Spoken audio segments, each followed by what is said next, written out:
दोस्त, आज मैं आपको ऐसे स्टूडेंट के बारे में बताने जा रहा हूँ जिसकी सिर्फ और सिर्फ एक गलती की वजह से उसे ज़िंदगी भर पछताना पड़ा यार। दोस्त, इनके पिताजी बहुत गरीब किसान थे और ये दिन रात एक करके खेतों में काम करके घर को चलाया करते थे यार। लेकिन ये अपने बेटे को पढ़ा लिखा के एक सरकारी नौकरी दिलाने का सपना पाल रहे थे यार। इसलिए उन्होंने अपने बेटे को 12th कंप्लीट होने के बाद से ही किसी दूसरे शहर में एग्ज़ाम की तैयारी के लिए भेज दिए थे और कंपटीशन के साथ साथ में भी BA पार्ट 1 में उनका एडमिशन भी करवा दिए थे। ये लड़का भी अपने करियर को लेके बहुत सीरियस था यार उस टाइम। लेकिन कुछ दिन तैयारी करने के बाद ही वह लड़का किसी लड़की के प्यार के चक्कर में फंस जाता है यार और अपना टाइम वेस्ट करने लगता है धीरे धीरे। और दोस्त, मैं क्या बताऊँ, इसके बाद इसका पढ़ाई के प्रति सीरियसनेस लेजीनेस में बदल जाता है यार। इसे लगने लगा कि यार अभी तो मेरे पास बहुत समय है, अभी तो ग्रेजुएशन कंप्लीट होने में 3 साल बाकी और मैं तैयारी तो 6 महीने में ही कर दूंगा क्योंकि कोर्स 6 महीने का ही होता है। लेकिन शायद इसे ये नहीं पता था कि उस 6 महीने में पढ़ाया गया चीज़ों को कंप्लीट करने में बहुत समय लगता है यार। और इसी गलत फहमी की वजह से वो ज़िंदगी में धीरे धीरे अपना समय बर्बाद करता गया यार और पढ़ाई कम, प्यार का चक्कर ज़्यादा करने लगा। हालांकि बीच बीच में उसको ये रियलाइज़ होता था कि कहीं ना कहीं मैं गलत कर रहा हूँ। लेकिन दोस्त, इस चक्कर में अगर एक बार कोई पड़ जाता है ना, वो इतनी आसानी से बाहर नहीं निकल पाता है। ये जीवन की सच्चाई है, जितना जल्दी समझ जाओ उतना बेहतर होगा यार।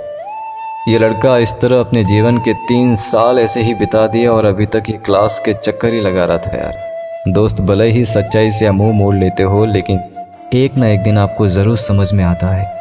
लेकिन जब तक समझ में आता रहा तब तक बहुत लेट हो चुका होता है। ठीक उसी प्रकार जब इसके साथ में पढ़ने वाला इसका एक दोस्त ग्रेजुएशन कंप्लीट होते ही SSC CGL एग्ज़ाम को क्रैक कर लिया और वो अपनी लाइफ में सेटल हो गया, तब उसे रियलाइज़ हुआ कि यार मैंने इन 3 सालों में क्या किया यार। और इसे लगने लगा कि मैंने कितना गलत किया यार, मैंने अपना कितना टाइम वेस्ट कर दिया यार, पिताजी की मेहनत को पानी में फेर दिया यार। कैसे कैसे दिन रात मेहनत मजदूरी करके वो पैसे बेचते हो गए यार, और मैंने ये सब चुटकियों में बर्बाद कर दिया यार। अब इस लड़के की आंखें तो खुल गई थी, लेकिन तब तक बहुत लेट हो चुका था है। और दोस्त, उसी समय उसके घर से उसके पिताजी का कॉल आता है और बोलते हैं कि बेटा, माँ की आंखों का ऑपरेशन करवाना है लेकिन पैसे नहीं हैं, क्योंकि सारा पैसा पढ़ाई में लगा दिया। बेटा, तुम्हारे सिलेक्शन कब हो रहा है यार, मुझे बता दो।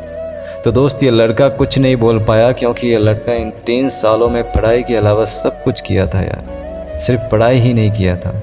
ये लड़का फ़ोन पे सिर्फ रोते रह गया और फिर बोला, पिताजी अब कोई एग्ज़ाम नहीं निकला है। दरअसल मैं गलत रास्ते पे चल गया था, मैं भूल गया था कि मैं यहाँ पे क्या करने के लिए आया, मुझे माफ़ कर दीजिए पिताजी।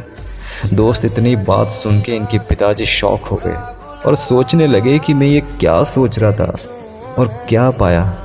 मैं ये सोच रहा था कि अब दुख की घड़ी बहुत जल्द ही ख़त्म होगा, लेकिन सारी उम्मीदें पे पानी फेर दिया। अरे मैंने तुम्हारे लिए क्या नहीं किया, अपने ज़मीन का 90% हिस्सा इन 3 सालों में बेच दिया, ये सोच के कि मेरा बेटा शहर में अच्छे से पढ़ाई कर रहा होगा। लेकिन बेटा, तुमने जो कर दिखाया ना, अब लग रहा है कि सारी मेहनत बेकार हो गई, सारा सेक्रीफाई बर्बाद हो गया।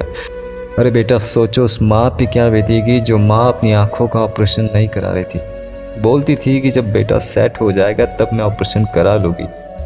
और तुमने जो किया ना बेटा, बहुत अच्छा किया। दोस्त, सब इसके पास रोने के सिवा कुछ नहीं बचा था और मजबूरन इसे प्राइवेट जॉब में 10,000 की नौकरी करना पड़ा। और जो सपने इनके माँ बाप ने देखे थे वो केवल और केवल सपने ही रह गए। तो दोस्त, आप भी ऐसी ही गलती कर रहे हो ना, अभी पढ़ाई को लेके आप प्रायोरिटी नहीं दे रहे हो, तो शायद आपका भी एक दिन ऐसा ही हाल होगा यार। कड़वी है बात, लेकिन दोस्त सच है यार। इसलिए दोस्त, समय रहते खुद में सुधार कर लीजिए, क्योंकि समय के पास इतना वक्त नहीं होगा कि वो आपको दोबारा समय दे सके।